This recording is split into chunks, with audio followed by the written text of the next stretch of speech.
Hey guys, it's Andy! It's finally time for me to review some of the best and some of the most difficult to collect FNaF merchandise. Today we're covering the Funko Plushies. Now surprisingly enough, I actually have all but one of these guys that are out at the moment. The one I'm missing is Mega Nightmare Bonnie plushie, which is so hard to find, even pictures of it online are scarce. It's possible I'll never get my hands on him. It kinda makes collecting these guys more interesting though. With all the exclusive ones that are super hard to find, it makes you feel really lucky and relieved once you finally track him down, after weeks of checking stores. But then again, it can be extremely frustrating to finally give in and buy it on eBay for a high price. It's a type of dedication not everyone can get into. Most people just get their favorite characters, which explains why Foxy and Bonnie were almost always sold out in the beginning. I'm the type though who starts a collection and needs to finish it. I enjoy doing it. My three favorite things to collect right now are the mystery minis, the action figures, and the Funko Plushies. When I started collecting the plushies, I had no idea they'd become my largest collection, basically taking over my bedroom. For this video, I'll only be covering the first series of plushies. To start out, Funko released the original 5 characters from FNaF 1, these being Freddy, Bonnie, Chica, Foxy, and Golden Freddy. Golden Freddy being an exclusive to Walmart stores. I remember being so hyped when I seen these guys in my store. This was back when I used to work at Walmart. Every day after work, I had to go check the toys section to see if they were being sold. Eventually I found out that another store nearby was selling them, and I was able to get them. I was so excited. They're super soft and small and adorable. I was extremely happy us fans could buy the plushies for such a low price compared to the Sanshi ones that came out before these. I never would have been able to afford collecting the Sanshi ones. And it seems like that was the right choice, since Sanshi isn't even making new ones anymore, and Funko's been going all out. I actually own 2 Sanshi plushies, but I'm probably making a separate video for those guys in the future. As for our FNaF 1 friends, I remember only getting these 4 at first. Golden Freddy was a little bit difficult to find. Compared to the actual plushies we see in the games, Freddy looks great. Like all the other plushies, his arms and legs aren't quite as big and poofy as the ones in the games. Another thing I always thought was weird is how his eyebrows are made. If you're lucky, they'll stay upright like mine, but a lot of times they'll flip downward and give them a weird expression. Even though this kinda stinks, it's quite interesting to go into the store and see how different these plushies look compared to each other.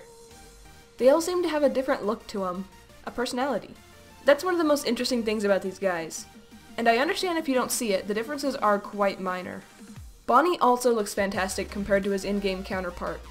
His ears always bothered me a little though, I'll admit. It seems like they were placed a little too close together, and they're kind of strange looking.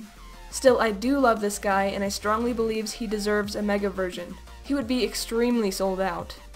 Next we have Chica, one of the worst looking plushies Funko has made yet. It's almost like everything went wrong here. The feathers on her head look stupid. The shape of her head is almost like a balloon. Her bib apparently shrunk. Funko didn't even bother making her colors correct. And then of course that super angry face.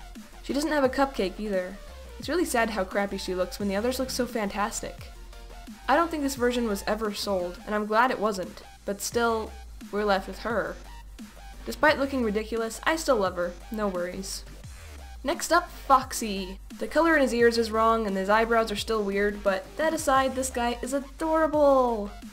I have a feeling that this is Funko's most popular plushie. He probably sold the best out of all the other FNaF plushies.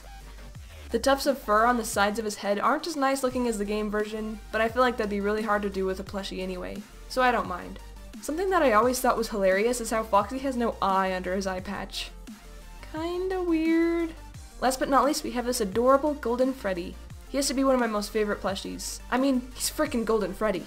He just looks so nice. I think Funko did a fantastic job on him. Seriously though, how could you turn down that face? Now let's take a look at our other exclusive plushies. To start out, we have Shadow Freddy. Shadow Freddy has to be one of my most favorite plushies. He just looks so nice. Really pretty shades of purple and those bright white eyes. Shadow Freddy is a Hot Topic exclusive, so finding him was a little difficult. Next we have the adorable Toys R Us exclusive, Funtime Foxy. She was definitely difficult for me to find, since the nearest Toys R Us to me is about 3 hours away. As soon as she was in stock on their website, I ordered her. Now there are a few things I find odd about her design though. For one, the eyelashes are coming out of her eye, not the eyelid, which is a little weird. And her lipstick, if that's what it is, looks more like a tongue, and it's not red. The bottom of her jaw is not white, and Mangle does not have a tuft of fur on the top of her head, so I doubt the fixed version would. Sadly, she's missing her adorable red bow. And finally, I really think that her cheeks could have been bigger, and they needed to be red. Even with all these strange choices on the design, it's still super cute. And I really like how so much detail was put into her eyes. She almost seems like a different character though, not exactly Funtime Foxy. Now for the GameStop exclusive, Toy Freddy!